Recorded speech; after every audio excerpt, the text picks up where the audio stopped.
Bom dia! Lindo, maravilhoso e abençoado dia na presença de Deus. Hoje vamos para o dia 482 do projeto Bíblia para Iniciantes e vamos hoje para o segundo milagre de Jesus. Tá entusiasmado? Eu também tô. No livro de João é interessante que ele relata apenas 7 dos muitos milagres que Jesus fez. Né? São 7 milagres relatados aqui, isso se a gente não contar a ressurreição de Jesus, que também é um milagre. É um milagre, é ou não é, gente? E um milagre gigantesco que mudou a história. Mas fora a ressurreição de Jesus, existem 7 milagres, assim como também existem, como eu já falei aqui no começo do livro, 7 eu sou, né? Jesus falando, eu sou algo, ele se identificando, né, com alguma coisa, né, eu sou a luz do mundo, eu sou o pão da vida, né? Então tem esses 7 eu sous e 7 milagres, eu não sei por quê. A gente sabe que 7 é um número bem bem poderoso, bem forte na Bíblia, né? É um número onde Deus fez o mundo, Jesus também, né? Deus e Jesus e Espírito Santo fizeram o mundo em 6 dias e descansaram no 7º dia, e o número 7 ele é como considerado aí um número, né, de bênção, né? Um número de completude, de perfeição. Então fica aí a curiosidade, 7 milagres, 7 eu sous, e hoje vamos para o segundo, amém? Bom, versículo 43 do capítulo 4, onde a gente havia parado, diz o seguinte: passados 2 dias, partiu dali Jesus para a Galiléia. Lembra que ele ficou 2 dias na Samaria ali com os samaritanos que pediram para que ele ficasse lá mais tempo, né? Que Jesus pudesse ensinar mais coisas de Deus para eles. E eles aceitaram, receberam Jesus como Salvador da vida deles e tiveram as vidas transformadas. É interessante que Jesus já começa a revelar aqui que ele não veio apenas para os judeus, né? Ele veio como rei dos judeus, sim, ele veio para os judeus, sim, mas não apenas para os judeus. Já fez ali uma grande diferença na vida dos samaritanos, e agora no segundo milagre você vai perceber que ele vai beneficiar também uma pessoa que não era judeu. Amém? Bom, versículo 44. Porque o mesmo Jesus testemunhou que um profeta não tem honra na própria terra. Ou seja, ele está voltando para a Galiléia, que é a terra onde ele cresceu, a região onde ele cresceu. Lembra que ele saiu da Galiléia, fez o primeiro milagre lá em Caná da Galiléia, na ida dele para Jerusalém, onde ele, né, teve aquela situação no templo, onde ele expulsou ali os cambistas, etc. E agora ele está voltando para a Galiléia. Ele passou ali a parte da Páscoa, né, esse período importante lá em Jerusalém, agora ele está voltando para a Galiléia. E ele fala que nenhum profeta tem honra na sua própria terra. Versículo 45. Assim, quando chegou a Galiléia, os galileus o receberam, porque viram todas as coisas que ele fizera em Jerusalém por ocasião da festa, a qual eles também tinham comparecido. Lembra que todos os judeus iam para Jerusalém por ocasião dessa festa da Páscoa, e eles estavam lá e viram, né, todos os sinais. Né, aqui no capítulo 2, versículo 23, diz que Jesus, estando ele em Jerusalém durante a festa da Páscoa, muitos, vendo os sinais de Jesus, os sinais que ele fazia, creram no seu nome. Então muitos deles eram da Galiléia, eram pessoas que vieram de outras regiões, muitos da Galiléia. Então, por eles terem visto tudo aquilo que Jesus fez em Jerusalém, eles receberam Jesus na terra deles, né? Na própria terra onde Jesus havia crescido. Receberam bem. Versículo 46. Dirigiu-se de novo a Caná da Galiléia, onde da água fizera vinho. Ora, havia um oficial do rei, cujo filho estava doente em Cafarnaum. Com certeza esse oficial do rei não era um judeu, né? Era um romano. Tendo ouvido dizer que Jesus viera da Judéia para a Galiléia, foi ter com ele e lhe rogou que descesse para curar seu filho que estava à morte. Então aqui a gente percebe que a fama de Jesus já estava excedendo os judeus, já estava excedendo, né, aquelas pessoas, os discípulos, aquelas pessoas que estavam seguindo. E o próprio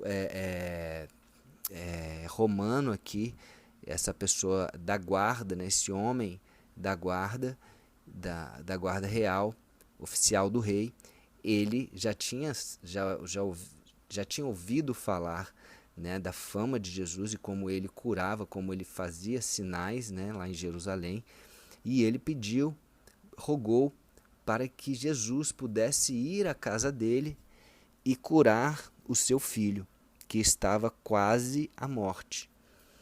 48. Então Jesus lhe disse: se porventura não virdes sinais e prodígios, de modo nenhum crereis. Jesus está falando da natureza humana, né?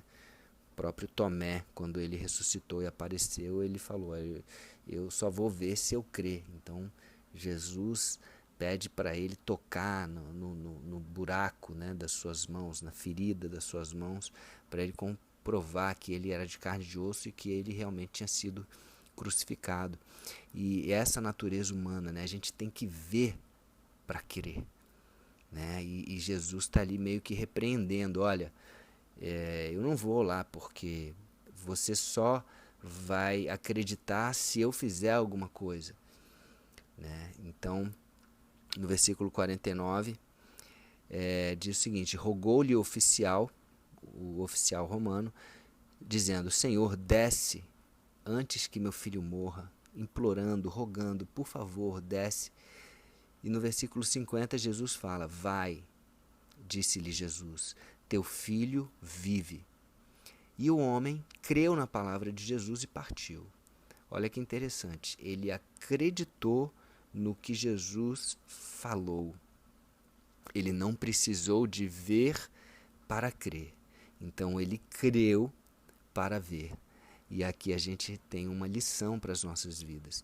Se o próprio romano, aquele que não era judeu, aquele que não conhecia as Escrituras, acreditou em Jesus, né, e partiu e obedeceu Jesus, né, porque ele falou: vai. Jesus falou, deu uma ordem para ele: vai para sua casa, porque o teu filho vive. Ele acreditou na palavra e obedeceu o que Jesus falou. É isso que eu e você temos que fazer.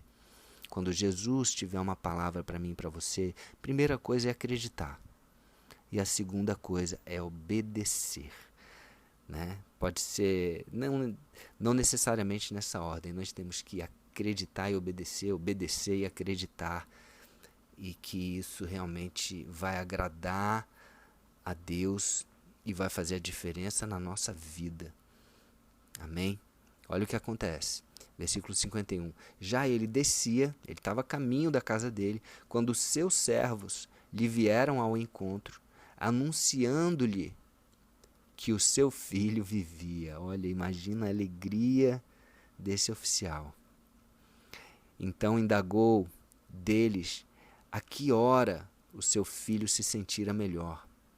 E informaram-lhe: ontem, à 7ª, a febre o deixou. Com isso, reconheceu o pai, reconheceu aquele oficial, ser aquela precisamente a hora em que Jesus lhe dissera: teu filho vive. Olha, então ele percebeu que exatamente na hora que a palavra saiu da boca de Jesus, e a palavra tem poder, o mundo foi criado pela palavra, o milagre aconteceu. Então nós só precisamos disso, de uma palavra de Jesus nas nossas vidas, para que o milagre venha para as nossas vidas. E sabe o que acontece?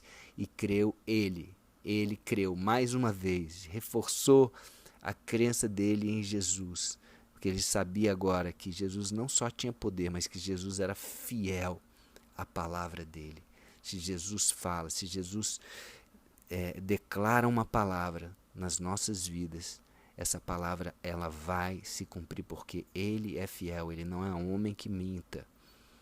E aí creu, mais uma vez, o oficial, e não só ele agora, e toda a sua casa. Toda a casa do oficial. Assim como lá em Samaria, aquela samaritana acreditou em Jesus e praticamente toda aquela cidade também acreditou. Esse oficial acreditou e toda a sua casa. Então esse também é um grande benefício quando eu e você decidimos acreditar em Jesus, decidimos crer no poder que há em Jesus, decidimos aceitá-lo como Salvador. Não é só a nossa vida que é transformada, é a vida de outras pessoas que estão perto de nós, porque não há como você perceber uma transformação tão grande na vida de alguém e você simplesmente ficar indiferente a isso. Indiferente. Você pode até não aceitar Jesus de primeira, ou ficar ali meio desconfiado para saber se é fogo de palha, se esse fogo vai acabar rapidamente, essa paixão, essa mudança. Mas se você permanecer, você pode ter certeza, pessoas vão ser transformadas, pessoas vão ser transformadas por esse Jesus que te transformou, amém? Com certeza.